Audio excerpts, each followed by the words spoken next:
बिस्मिल्लाहिर्रहमानिर्रहीम। एक दोस्त ने सवाल किया सीगा कि जी मेरा मुर्गा जिहड़ा वा क्रेज़ नहीं अच्छा कर रहा, यानी कि पर पुर गिरा नहीं रहा और गिरा लिया तो हुण अच्छे तरीके नाल कढ़ नहीं रहा, टाइम बहुत ज़्यादा लगा रहा वा।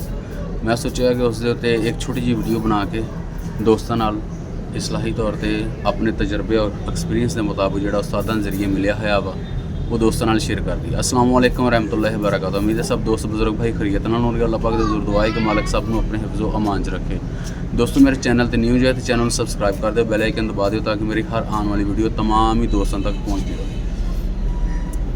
अक्सर जिहड़ा ना असी अगर बाजरा पा रहे हैं तो बाजरा ही पाई जा रहे हैं, कदी कदी मिक्स दाना या मुख्तलिफ चीज़ों का इस्तेमाल कर लेना चाहिए वा, क्योंकि ਇਹਦੇ ਵਿੱਚ ਜਿਹੜੀ ਨਾ ਬੁਨਿਆਦੀ ਵਜ੍ਹਾ ਜਿਹੜੀ ਆ ਜਾਂਦੀ ਹੈ ਵਿਟਾਮਿਨ ਔਰ ਮਿਨਰਲ ਦੀ ਕਮੀ ਦੀ ਆ ਜਾਂਦੀ ਹੈ।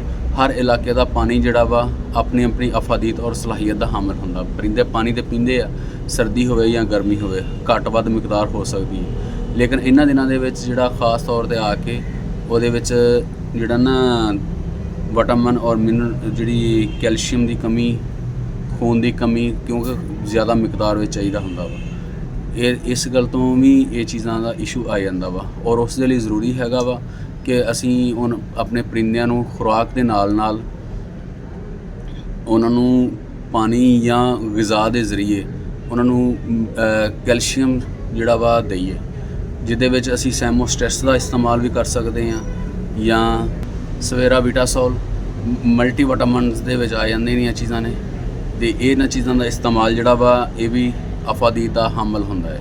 ये चीज़ां भी इस्तेमाल कर लैनियां चाहिए नाल नाल, ताकि परिंदा जिहड़ा वा हर चीज़ उहदी जिसम के अंदर तवानाई पूरी होवे और आसानी नाल अपने क्रेज़ जिहड़ी कंप्लीट कर सके। ये दोस्तों खुराकी रिवाइज़ हो गई। उस तो बाद अगे आ गया इलाज जिहड़ा वा दोस्तों मेडिकल स्टोर ते चले जाना वा और ये दोनों ही मेडिकल स्टोरां तो मिल जांदा वा। मछली फिश ऑयल जिहड़े आ वो लैने आ 14 और रोज़ का एक देई जाना उन्होंने, और ਉਹਦੇ ਨਾਲ ਉਹਦੀ ਜਿਹੜੀ ਕਮੀਆਂ ਜਿਹੜੀਆਂ ਤਵਾਨਾਈਆਂ ਉਹ ਪੂਰੀਆਂ ਹੋਣਗੀਆਂ और इंशाल्लाह जल्द चमकदार और ਜਿਹੜੀ क्रेज़ अपनी कंप्लीट करे। और उस दे नाल ਜਿਹੜਾ ਵਾ ਅਸੀਂ ਆਪਣੇ ਮੁਰਗੇ ਨੂੰ एक सिरप देना वा आई बर्ड, और आई बर्ड ਜਿਹੜਾ ਵਾ 2 cc सुबह और 2 cc शाम ਇਹ देना वा। ਇਹ ਜਿਹੜਾ कि अपने मुर्गे ਨੂੰ देना वा और ਇਹਦੇ ਨਾਲ ਉਹਦੇ मामला जिहड़े ऐन चमकदार ज़बरदस्त किस्म की क्रेज़ आएगी।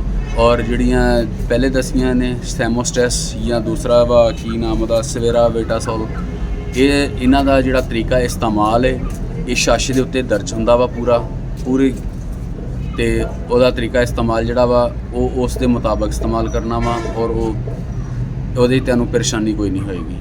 उम्मीद है कि अज की वीडियो दोस्तों को अच्छी लगी होगी। वीडियो अच्छी लगी है तो कमेंट दे विच अपनी राय का इजहार ज़रूर करते हुए जाना।